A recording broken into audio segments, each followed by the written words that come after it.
Amateur films are low-budget films which are made by non-professionals. They make films out of their hobbies. They came up with new and creative concepts on filmmaking. They are able to touch on the issues that never came to the surface before.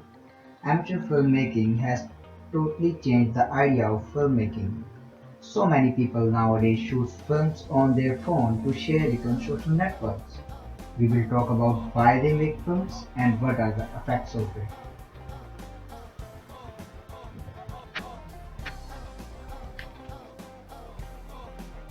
I think anything entertaining, anything that's really hot, trendy, that's what we go for all the time, and we try to choose the best trendy entertainment.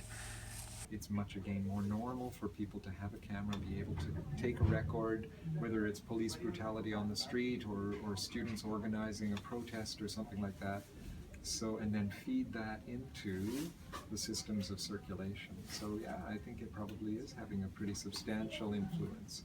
And we know, because we've seen examples of popular uprising, like the Jasmine Revolution in Iran in 2009, and the Arab Spring, and those things then also can trigger sort of repressive responses from the governmental regimes.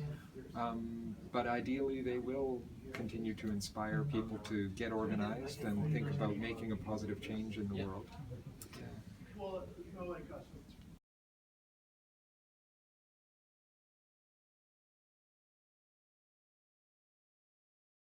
Help in attracting views? I will say without social media, there's nothing.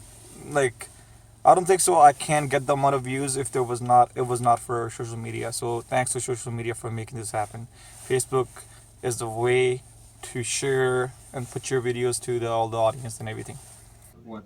I don't know about you as an audience member, but I like to understand what people are saying, and I suppose one danger would be if someone is a kind of charismatic demagogue, then they might be a good speaker in the sense that they're too persuasive and they lead people in a kind of negative direction. Interpreters, and so that one, I mean, I'm interpreting the word interpreter as somebody who understands what's going on or can help people sort of clarify for themselves the meaning of events. And of course we're all subject to that. We listen to our parents, we listen to voices on the media, whatever, to help us understand what's going on around us. We do definitely use the media for that purpose. And so I don't know if people have to be that, but I expect people will pay more attention if they are good speakers and good interpreters. Last question.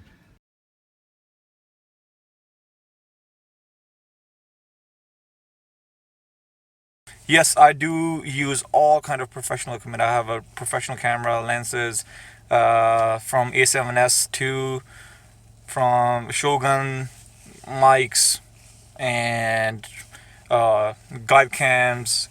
Even I got a drone now this year. So yeah, I do use all kind of equipment. 20th century, when film was a really fun and exciting art medium even. And so when you say amateurs, it's interesting to think about, right? Because there was a time when getting your hands on the technology was maybe a little bit difficult, but certainly had a price attached to it, right? So a lot of people could make films for fun, and they would. And then as well, there were simple little devices like Super 8 cameras and so on that families would buy. And I remember being a bit jealous of people whose families could afford these things, because they were preserving not just photographs, but actual moving picture of family. And then the video camera came along and made things cheaper, and many more people could afford the idea of actually recording our little lives, whether it's birthday parties or whatever.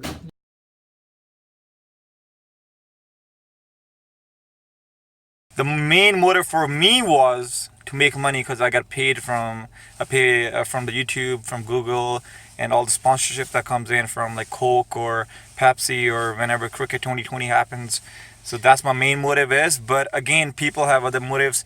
So from here, it became a perfect motive for me. So I became a star. I made a career out of it. I became a movie star.